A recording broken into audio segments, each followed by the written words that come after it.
Por miles de años, el plomo ha ejercido una fuerte atracción sobre pintores, constructores, químicos y productores de vino, pero históricamente también ha hecho un daño especialmente a los menores del que no se habla.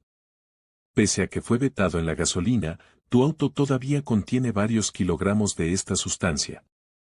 ¿Hemos aprendido finalmente a utilizar el plomo de forma segura? El elemento número 82 es uno de los pocos que la humanidad conoce desde hace miles de años. El plomo puro más antiguo, hallado en Turquía, fue trabajado por los fundidores de hace más de 8.000 años. El plomo es muy sencillo de producir. A menudo viene mezclado con otros minerales más preciados, sobre todo plata. Una vez que la mena está desenterrada, gracias a su bajo punto de fundición, el plomo se puede extraer fácilmente con una fogata. Los romanos, pioneros en la explotación del plomo. Núcleos de hielo en Groenlandia contienen rastros de polvo de plomo de hace 2.000 años, transportados por el viento desde las gigantes fundiciones romanas. El plomo tuvo múltiples usos durante el Imperio Romano, como en la construcción de acueductos y cañerías para el agua. No en vano la palabra plomero se deriva del término en latín para el plomo. Pienso en el plomo como en el plástico del pasado, explica el historiador especializado en minería del plomo, Lynn Willis. Es flexible, lo puedes convertir en finas láminas, soldarlo en tuberías. Material omnipresente. Al ser maleable y aparentemente inmune a la corrosión, el plomo al igual que los plásticos modernos se hizo omnipresente. Y no solo en tiempos romanos. En una gran casa del siglo XVII podías encontrar una mesa cubierta con cacharros de plomo, así como las cisternas que contenía el agua, los desagües, las cañerías. El plomo tiene un tradicional vínculo con el gremio de la construcción, al ser un material resistente al agua muy útil para techos y marcos de ventanas y para sellar paredes de piedra. También se descubrió que tenía otras propiedades. El carbonato de plomo, por ejemplo, sirvió como pintura barata y duradera desde tiempos antiguos. Conocido actualmente como copo blanco, era valorado por antiguos maestros como Rembrandt por la resolución de su color y los bellos contrastes que aportaba a sus pinturas al óleo. Entretanto, los fabricantes de vidrio aprendieron que si añadían óxido de plomo lograban darle brillo a objetos como decantadores de vino, porque el plomo refracta la luz a través de un arco más amplio.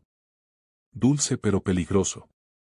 Sin embargo, un decantador de vino de cristal con plomo pasa a ser una idea particularmente mala, según Andrea Sella, profesor de química en el University College de Londres, sobre todo si el vino o jerez, porto o brandy está en el recipiente durante mucho tiempo.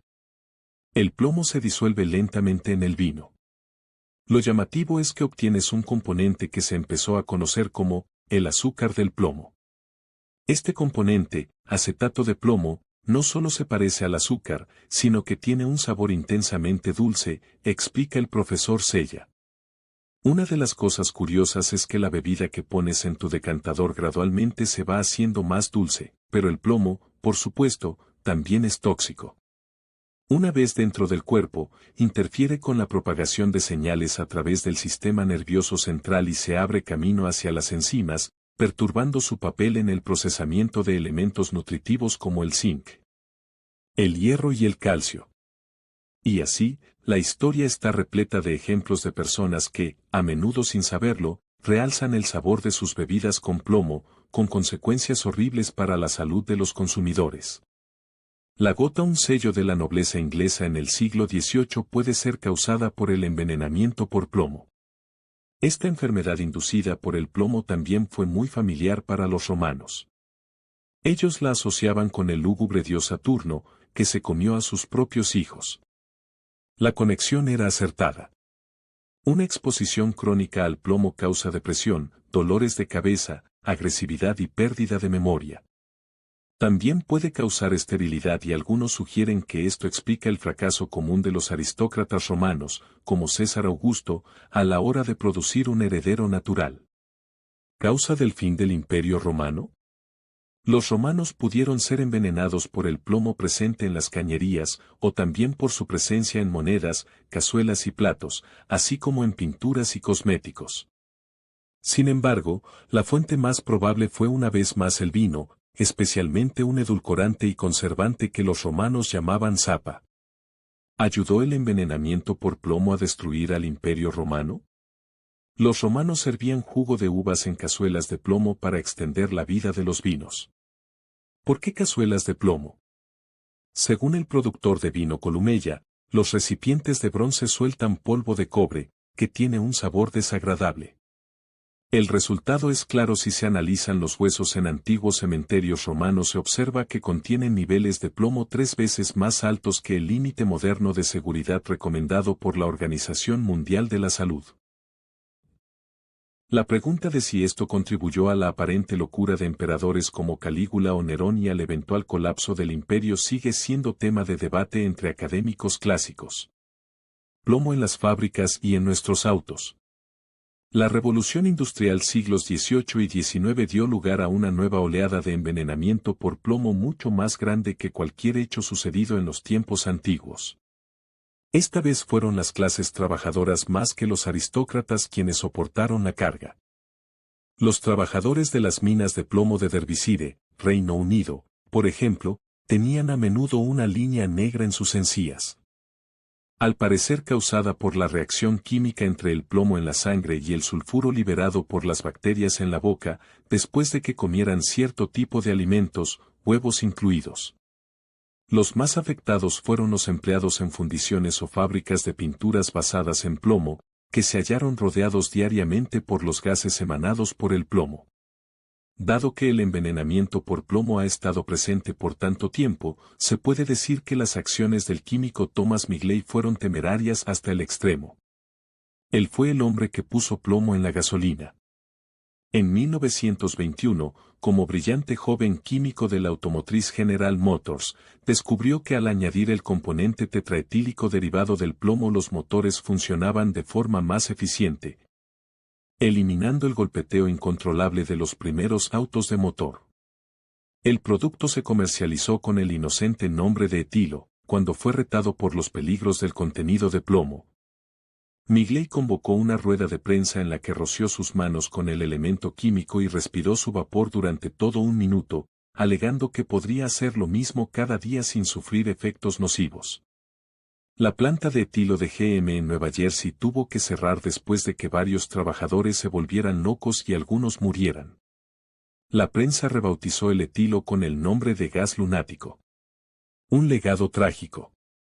Años después, Migley contrajo la polio y fue confinado a una cama, con lo que diseñó un sistema de poleas para elevarse. Un día se vio enredado en ellas y murió de asfixia. Sin embargo, la tragedia más grande fue su legado. Fue Migley quien inventó los clorofluorocarbonos, los gases refrigerantes señalados por abrir el agujero en la capa de ozono e incrementar la incidencia del cáncer de piel. Y los autos continuaron expulsando gases de bromuro de plomo durante décadas. Aunque esta fue una fuente mucho más diluida de envenenamiento que la sapa romana o el aire viciado de las pinturas victorianas, era sin comparación mucho más extensa, afectando a cada ciudad del planeta. Y esta vez las víctimas eran niños. Severos riesgos para los niños. Fue otro estadounidense, el psiquiatra infantil Herbert Needleman, quien finalmente logró que se eliminara el plomo de la gasolina. En las décadas de 1970 y 80, Needleman descubrió que incluso los niveles muy bajos de exposición al plomo causaba daños irreparables a infantes, incluidos bebés no natos. Conforme crecieron, sus coeficientes intelectuales eran más bajos, tenían problemas de concentración y a menudo abandonaban los estudios. Como adultos jóvenes sugirieron, los datos eran más propensos a convertirse en abusadores, delincuentes, criminales, drogadictos, desempleados.